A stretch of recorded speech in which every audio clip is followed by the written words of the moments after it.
Senior Life Journeys presents Carol Howell's Let's Talk Dementia, a podcast designed to help caregivers find knowledge, power, hope, and smiles in their dementia caregiving journey.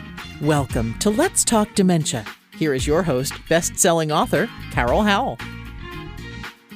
Hi caregivers, Carol Howell with Let's Talk Dementia here. I'm glad you've chosen to join me. I take a lot of pride in making sure my background appearance is pretty. Boy, is it different today. Well, it kind of goes along with what we want to talk about. If you're hearing this rather than watching it, if you're hearing it on one of our podcast mediums, then you're not seeing that the office is a mess. I see the vacuum cleaner and bells and shelving and, oh man, I don't know what all.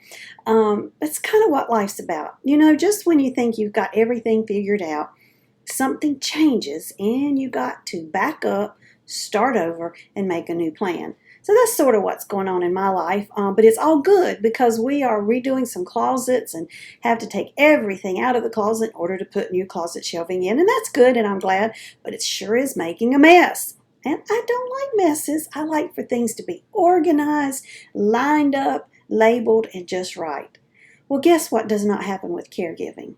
Lined up, labeled, organized, and just right. Well, no, that might happen for maybe 12 and a half minutes a day, but it pretty much does not happen the rest of the day, and that is life too. So we kind of are a little bit used to it, but then it really becomes a problem when we are caregiving for someone who cannot respond to us in the way we want them to, and the way we need them to. We need them to respond to us in a certain way for their well-being, to be able to accomplish certain tasks, to keep them healthy and strong and vibrant and happy.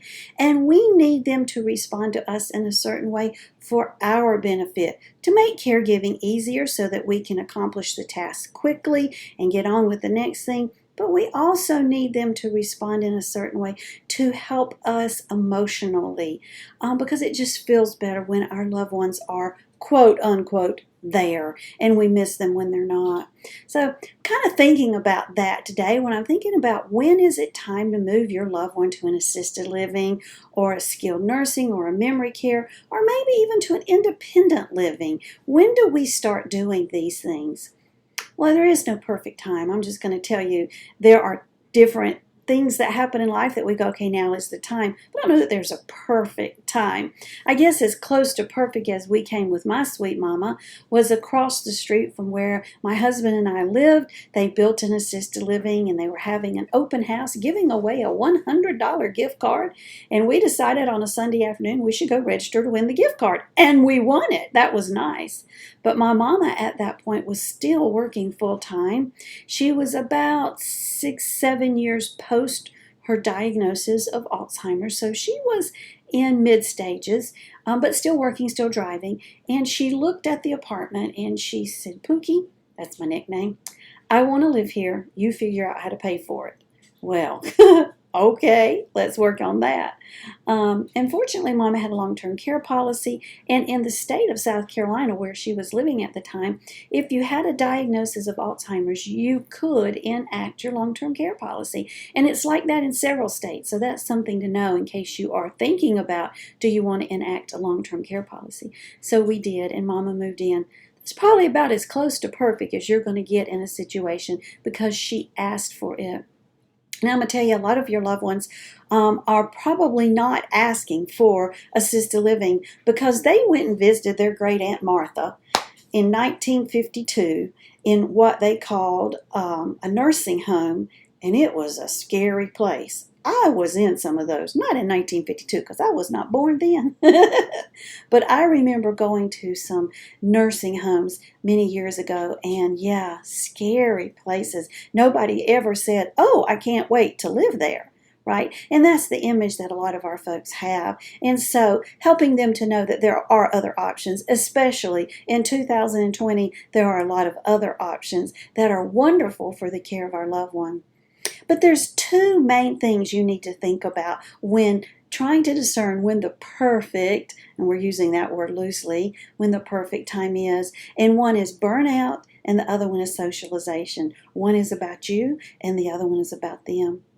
Burnout as a caregiver is important to be aware of.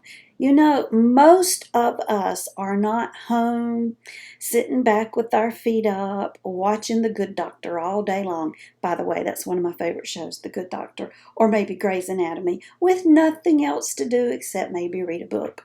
We don't have that luxury. We are working. We have jobs. We have families. We have laundry. We have planning of meals. We got to clean the house. We've got to run the errands. And we got to work 40 hours a week. And a lot of us are still raising our children. And here in the middle of all of it, we have a loved one. In this case, let's pretend it's our mama that is in the throes of dementia and needing a lot of physical care, a lot of help cognitively, socially, and physically. And now we've added that to all the stuff we already had to do. Now, if you could ever think of a situation more ready for burnout than that, I don't know what it is. Because, you know, there are just so many hours in the day, and somewhere in there you got to take care of you. And what we find is we go, oh, I can do this. I can manage it. I'm going to hire somebody to help me 2 hours a day. I've got it the rest of the time.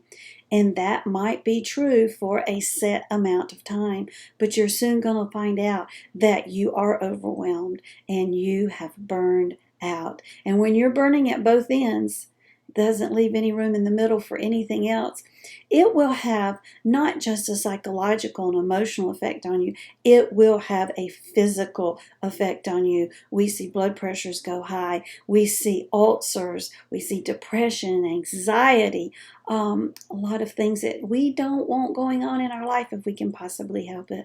So recognizing that you're at the point of burnout, maybe even before you get to that point, is important. Then the other thing was socialization, and that has to do with our loved ones. So, you know, our loved one might be doing just fine living in their home with minimal help. Maybe you do have someone coming in to visit mom from 5 to 7 or 5 to 9 every day, but the rest of the time they're by themselves. That means they're not talking to people and they're hearing the TV a lot. They may be making donations to everywhere under the sun because they see it on TV, you know, to every charity that possibly might advertise. They're sending money to them or ordering stuff. Oh, I had a client who ordered stuff off of, what is that channel? I can't think of what you call it. The buying channel, you know, where you can buy all kinds of stuff. She ordered everything because she was bored. And when we're bored, okay, lots of things happen. We don't eat properly. We increase our chances of wandering because we think, well, there's nothing else to do. Let's just go for a walk. And the next thing we know, we don't know where our loved one is because they've just gone for a walk and gotten very lost.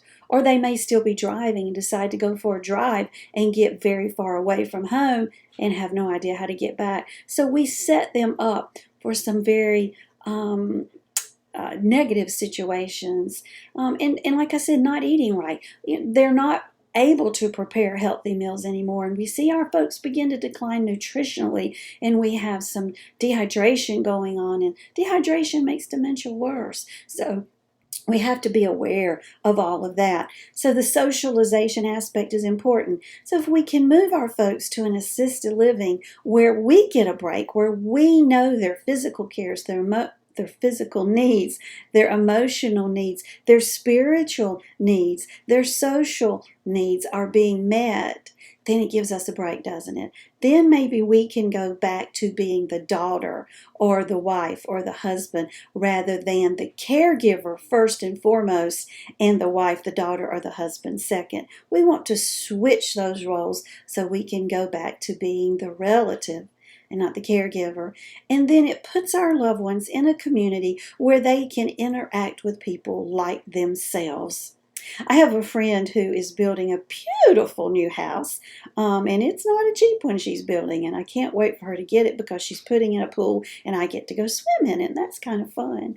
And she's moving to a 55 and over community. Well, my friend is very much over 55. She's 82, and man, does she have it going on. I want to be her when I'm 82.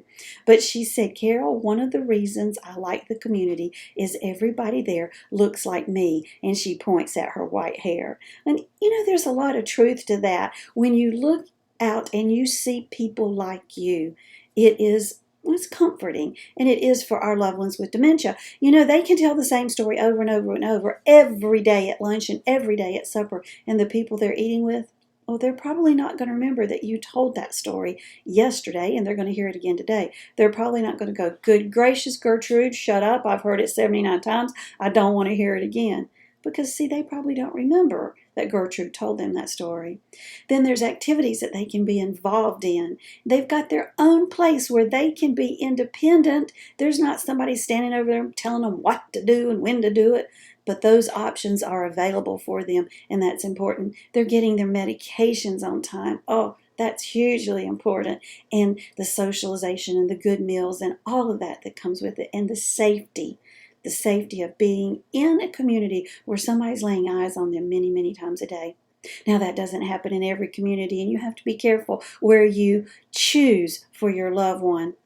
I am here to help you. I like to be that mediator between you, the decision, and the plan to help you step through that. And I'm happy to help you with that. You can write me, and my email is carol@letstalkdementia, LETSTALKDEMENTIA.org. And I will be happy to help you in that journey of deciding, is it time? What are mom's needs? What type care does she qualify for? Because just because you want assisted living doesn't mean she qualifies for assisted living. She might need memory care, or we find out even sometimes folks need skilled nursing, and I can help you through that. We'll look at if there are VA benefits available to help pay for this care. Is she eligible for Medicaid, and all of those kinds of things. So let's talk. Let me help you through this. So in the meantime, tomorrow, my friend Stan's going to come and put in my closet shelving, and I'm going to get all that stuff in the back of my room put away and organized. And I like organization. I like labeling things and getting everything straight and having life lined up again. Well, good luck with that in the rest of life, right? Good luck with that for myself, too. Good luck for that in my caregiving journey with Uncle Ernie, because you just can't line up life straight when dementia is part of the picture. Well, keep smiling, you guys. Keep smiling. It'll make you feel better and your loved one. Blessings to your day. Bye-bye. Let's Talk Dementia would like to thank our sponsors, National Association of Veterans and Families. You can reach them at 800-352-2919, on the internet at www.navf.org. They speak veterans so you don't have to, and you tell them Carol sent you when you call to inquire about benefits for the veteran, the spouse of the veteran, or both. Editor Beth. You can find Ms. Beth Crosby at editorbeth.com. She is amazing at looking at what you've written and making sure it represents you well. Find her at www.editorbeth.com. And HD Imports, located on Flint Street Extension in Rock Hill, South Carolina. That's York County. 803-985-0985. They are there for the repair and maintenance of your Honda, Hyundai, Toyota, Kia. Tell them Carol sent you. Thanks for joining us today for Carol Howell's Let's Talk Dementia. To learn more about dementia, we recommend Carol's best-selling book, also titled Let's Talk Dementia. It's available on Amazon in paperback and Kindle versions. Be sure to like Let's Talk Dementia on Facebook and leave us a kind word of review on iTunes. Remember, knowledge brings power. Power brings hope. Hope brings smiles. And we all need more smiles. Thanks for joining us today, and we'll be right here when you come back to Let's Talk Dementia.